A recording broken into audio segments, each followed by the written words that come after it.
My name is Natalie. I'm 34 years old, and I've been the unstable one in my family since I was 15. That's the word they used. Unstable, not sensitive, not struggling, not even sick. Just unstable. A label whispered behind closed doors, slapped onto me like a warning sign. Do not trust, do not include, do not love. I live in a small rented apartment in Syracuse, New York, far from the polished neighborhood in Connecticut where my family still pretends everything is fine. My living room smells faintly of lavender and cigarettes. I keep the windows open, even in winter, because I hate feeling trapped. And I sleep with the TV on because silence reminds me of psych wards. People think I'm better now. Functional, that's what my therapist called it last year. Functional enough to keep a job at the library. Functional enough to manage my meds. Functional enough to fake smiles when my sister posts brunch photos with captions like "My family first." The last time I saw my mother alive, she was lying in a hospital bed with tubes running across her face, skin paper thin, still beautiful, in that cold, pristine way she always was. She didn't look at me when I entered, just adjusted the blanket like I was a nurse who forgot to knock. I sat beside her for 2 hours. She spoke to my sister for 40 minutes. To me, 4 sentences. "Natalie, how's the medication?" "I'm stable," I replied, even though I hated the word. She nodded. Then she turned her head to the window and said quietly, "You were always too fragile for this family." That was it, the last sentence she ever gave me. She died 3 days later, and with her, whatever hope I still held onto that someday, maybe, she'd see me as more than a diagnosis. At the funeral, I stood behind the flower arrangements, watching my sister, Amanda, deliver a eulogy that sounded like a TED Talk on resilience and elegance. She wore pearl earrings and didn't cry. Of course she didn't. Amanda was always strong, poised, normal. After the ceremony, people hugged her like she had just lost her own child. I got 3 nods, 2 awkward smiles, and one woman who asked if I was the cousin from Canada. That night, Amanda invited everyone back to the house. Everyone but me. "She needs space," I heard her whisper to our aunt. "You know how grief can trigger her." I didn't argue, I never do. I just went home and made myself tea with honey, even though I hate honey. It's what my mom used to make when I had panic attacks. I thought it might help. 3 weeks later, the lawyer called. "I'm sorry, Natalie," he said, like it was my cat that died. "Your mother left everything to Amanda." I blinked. "Everything?" "Yes, the house, the investments, the car, even the jewelry. It's all in Amanda's name." There was a pause, the kind of pause that isn't silence, it's avoidance. She mentioned concerns about your capacity to manage finances. There it was, unstable, hidden in a sentence made of velvet and knives. I hung up before I cried. That night, I went digging through old boxes in my closet. I found my high school journal, a faded red notebook with stickers peeling off, page after page of messy handwriting, drawings, dreams, letters to a mom who never read them. I flipped to the back. A folded piece of paper fell out. It was a letter from my psychiatrist, dated 6 years ago. "Natalie is in full remission, no evidence of active disorder, fit to manage independent living and finances, signed, stamped, legally valid." I stared at it for a long time, and for the first time in years, I wasn't sad. I was angry. Something inside me woke up. Not rage, not revenge, something colder.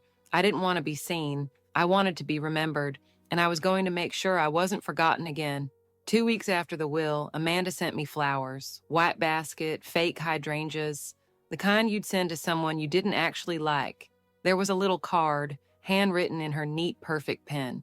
"I hope you're at peace with Mom's decision. It was hard for all of us. If you ever need to talk, I'm here. Love, Mandy." Mandy. She only used that nickname when she was pretending to be warm, like when she wanted me to babysit her cat for just one weekend and forgot it at my place for 2 months. Or when she told her new boyfriend I used to be a little dramatic, but now she's totally medicated. I kept the card, not because I wanted to remember it, but because some insults are so polite they deserve to be framed. The next week I got the papers. A letter from the lawyer asking me to sign a document confirming I had no objection to the will. They called it a simple formality. Funny word for something that legally erased me from my own family. The office was downtown. clean carpet, soft lighting, free bottled water that tasted like plastic and lies. Amanda was already there when I arrived. Crossed legs, navy dress, hair in her I'm very together bun. Her phone buzzed, and she smiled like someone had just complimented her parenting, even though she didn't have kids. You came, she said, glancing up. I'm glad we can close this peacefully. It's what Mom would have wanted. Peacefully, like I'd brought a weapon, like I was the one who gutted the will and handed her the knife. The lawyer read through the document in his dry, neutral tone. Amanda nodded along, like she didn't already know every word. Then came the sentence. Due to Natalie's history of emotional instability, she is not fit to handle financial responsibilities. Therefore, all assets are to be left in the care of Amanda Louise Reynolds. There it was, not mental health issues, not was once hospitalized but recovered, just unstable, like I was a cracked dish nobody wanted to eat off again. I didn't say a word. I signed the paper with the same hand I used to hold my mom's when she had night sweats, the same hand that brought soup to her bedside, the same hand that once held a kitchen knife after my second panic attack, while Amanda was at a spa retreat. Thank you, Amanda said, like she was doing me a favor. Her voice was calm, sweet, full of that fake adult sympathy people use when they win something they didn't earn. Outside, I lit a cigarette. I quit years ago, but it felt right. The wind was cold.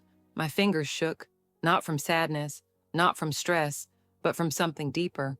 A quiet, steady fire growing in my chest. I had signed. I had let it happen. But that didn't mean I was done. They thought this was the end of the story. They were wrong. I didn't go to the family lunch that Amanda organized in honor of Mom. It was at our childhood house. Well, her house now. She posted a picture later. Long table, perfect chairs, cousins smiling, glazed ham, everyone glowing under warm light. In the middle, Mom's urn, front and center, like she finally had the perfect seat at the table. And I still didn't. I zoomed in on the photo. My name wasn't in the caption. Just grateful for this beautiful day with the ones who really matter. Of course, because I don't. Aunt Claire texted later, said she missed me at the lunch. Said Amanda did a beautiful tribute and gave everyone one of Mom's bracelets. Said Amanda looked so strong. I didn't reply. There's nothing to say to people who think strength is dressing nicely and never crying. That night, I opened an old box I'd hidden under my bed. Inside, there were things I hadn't touched in years. My hospital ID badge from 2010, a burned CD Amanda made in high school called Songs for When You're Sad, and the worst of them all, the last family photo we ever took together. Christmas 2016, Mom's idea, matching pajamas, hot cocoa, fake smiles, Amanda in the middle holding the dog, me, barely visible on the side, body half turned, like I was photoshopped in later. I looked tired, puffy eyes, forced smile. I remember that day clearly. I had just come off a depressive episode. Amanda said, just put on the pajamas and try not to ruin the vibe. I hadn't eaten in 2 days. They framed that photo, put it above the fireplace, said it was their favorite. Not because we looked close, but because, for once, I didn't ruin the picture. Looking at it now, I realized something that made my chest feel like glass cracking. They never wanted me better. They just wanted me quiet, not healthy, just manageable. As long as I wasn't a problem, they could pretend I was part of the story. As long as I didn't take up space, they could say I was included. But I remember every time they used my illness as an excuse, every skipped birthday, every dinner I wasn't invited to, every time Amanda told people I was going through something, even when I wasn't. She didn't care what I was going through. She just needed a story that didn't embarrass her. I put the photo back in the box and closed it. Then I stood up, walked to the mirror, and stared at myself. Not the sick version, not the broken sister, just a woman who survived a family that needed her to stay weak to feel strong.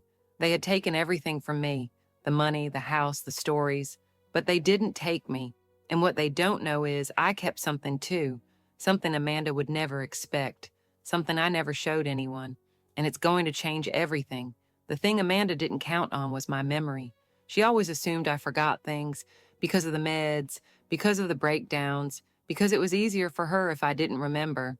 But I remember everything, especially the envelope. It was beige, slightly torn at the edge.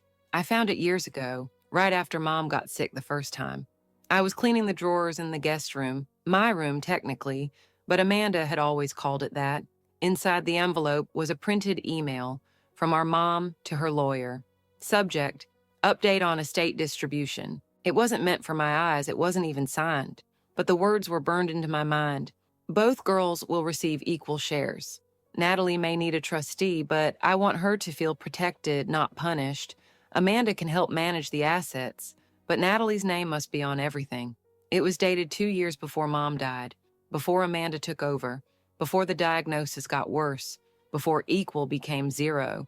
I never mentioned the letter. I knew if I did, they'd find a way to twist it. Say Mom changed her mind, say I misunderstood. But now, with the will finalized and the signatures dry, I held the envelope again. It smelled like old dust and forgotten promises. I started rereading the letter every night, not for legal reasons. I knew it probably wouldn't hold up, but because it reminded me I wasn't always invisible. There was a moment, however brief, when Mom still believed I deserved something. And Amanda, she had no idea I had it. That's the part that mattered. She thought I had nothing, but I had her handwriting, her words, her intentions, not enough to sue, but enough to shake her perfect little world. So I made a copy. I mailed it to her office, no note, no explanation, just the letter in a plain white envelope. I didn't hear from her for days, and I didn't care. Let her sit with it. Let her wonder how much I know. Let her panic, just a little. It wasn't revenge, it was balance. After that, I stopped checking her social media, stopped watching her perform grief in curated pictures and pastel captions, stopped counting how many things she owned that used to belong to both of us. Instead, I started walking every morning, even if it was cold, even if I didn't feel like it. Each block felt like a quiet rebellion. Each breath felt like proof that I was still here. I passed the same corner every morning, a little bookstore that always smelled like cinnamon and old carpet. One day I walked in, just to look. The owner was older, quiet, didn't ask questions. I asked if they needed help on weekends. They did. It wasn't a big job. A few hours stocking shelves, organizing used paperbacks, labeling boxes, but it was mine. No forms with medical history, no looks of concern, no one reminding me what I used to be. I went home that night and looked in the mirror again. Same face, same tired eyes. But something was different. For the first time, I didn't feel like I was surviving despite my family. I was starting to live without them. And that, I realized, was the kind of inheritance no one could write me out of. Amanda didn't call. She emailed. That alone told me everything I needed to know. The subject line was sterile, regarding letter you sent. Not hi, not how are you, not even my name. She wrote like a CEO responding to a customer complaint. Her tone was cautious, professional, like she didn't want to say the wrong thing and leave a paper trail. She said she was surprised to receive the document. She acknowledged that the email from Mom might have existed at some point, but claimed that plans changed over time due to the situation evolving. Situation, that's what she called me now. She closed by saying she hoped I was finding peace and that she'd like to meet for coffee sometime if I'm up for it. The way you'd write to a stranger you accidentally bumped into at a funeral. I didn't reply. I read it twice, then deleted it. No rage, no tears, just that slow, quiet ache in the chest that comes when you realize someone is never going to be what you hoped. The next weekend, I worked my first full Saturday at the bookstore. Rain tapped on the windows. I spent 4 hours organizing a shelf labeled Memoirs and Mistakes. I found myself putting Amanda in that category too. During lunch break, I sat behind the counter with a tuna sandwich and hot tea. The owner, Malcolm, nodded at me and said, "You've got a steady way about you." Customers like that, I didn't know how to respond. It was the kindest thing anyone had said to me in months. That night when I got home, there was a voicemail on my phone. It was Amanda. Her voice was softer than usual, maybe even tired. She said she hadn't heard back and just wanted to talk. Then she added something strange. "Things are getting complicated with the house. Just thought you should know." She hung up. That was it. No details, no real emotion. Just a breadcrumb left half-heartedly on my doorstep. I didn't call back. But I did start watching. Online property records are public if you know where to look. And what I found made my stomach twist. 2 weeks after the will was finalized, Amanda had taken out a second mortgage on the house. A big one. The kind you don't touch unless you're desperate or greedy. She was in debt. Big debt. Of course she was. She always looked like she had it all together, but she spent like she was trying to fill a hole. New car, renovations, home office upgrades, a pool even though she didn't swim, and now the house, our house, was sinking.